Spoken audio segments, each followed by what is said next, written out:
السلام علیکم۔ کلاس 7 اسلامیات، ہم نے اسلامیات کا آج جو لیکچر آپ نے سننا ہے اور پڑھنا ہے، اسلامیات کا پہلا چیپٹر آپ کا کمپلیٹ ہو گیا تھا۔ آج چیپٹر نمبر 2 اسلامیات کا ہم شروع کر رہے ہیں، اور وہ ہے اسلام میں عبادت کا تصور، کہ اسلام میں عبادت کا کیا کنسیپٹ اور کیا تصور ہے، کیا اسلام ہمیں عبادت کے متعلق کیا کہتا ہے اور عبادت کا مقصد کیا ہے۔ یاد رکھیں اللہ تبارک و تعالی ہمارا خالق اور مالک ہے۔ ساری کائنات کو اللہ تبارک و تعالی نے بنایا، اور کائنات کے اندر بہت سی چیزیں اس نے پیدا کی ہیں، مگر وہ ساری چیزیں کائنات کے اندر جو اللہ نے پیدا کی ہیں وہ انسان کی ضرورت کے مطابق اور انسان کی ضرورت کے لیے پیدا کی۔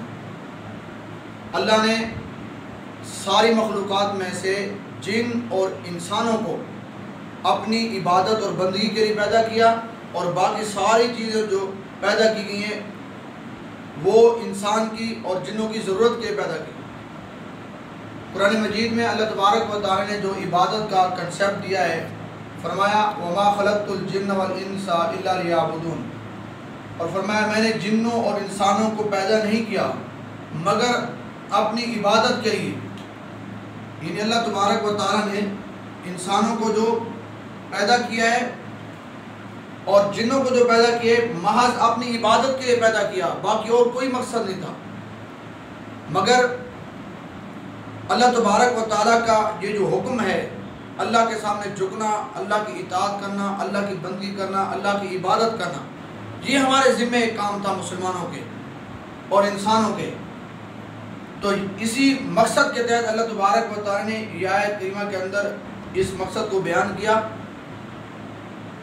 تو یاد رکھیں اللہ کی جو عبادت ہے اس کی کچھ فرائض اور ہم پہ کچھ ذمہ داریاں ہیں جن کو ادا کرنا ہمارے فرائض میں آتا ہے، اور وہ اللہ تبارک و تعالی نے جو عبادات رکھی ہے ان فرائض میں سے 5 بنیادی ارکان ہیں اسلام کے جو ہم پر فرض ہے، ان کا بجا لانا اور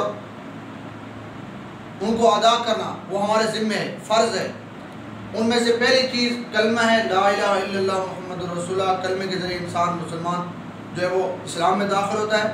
اس کے بعد پھر نماز ہے، پھر اس کے بعد روزہ ہے، پھر اس کے بعد زکوٰۃ ہے، اور اس کے بعد حج ہے۔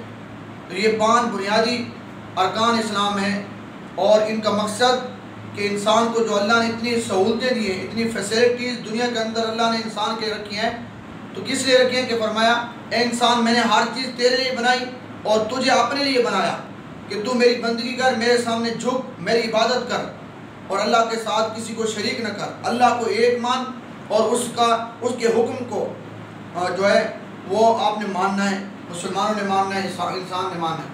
تو یہ عبادت کا کنسیپٹ اور عبادت کا تصور یہ آپ کی بک کے اوپر دیا ہوا ہے، آپ ریڈ کر لیں بک کے اوپر، اور پھر اس کو یاد کرنا ہے آپ نے۔ یہ کویسچن 1 ہے آپ کا، سوال نمبر 1، اسلام میں عبادت کا کیا تصور ہے۔ یہ میں نے اس کا جو ہے کنسیپٹ آپ کو سمجھا دیا، آپ نے یاد کرنا ہے۔ السلام علیکم۔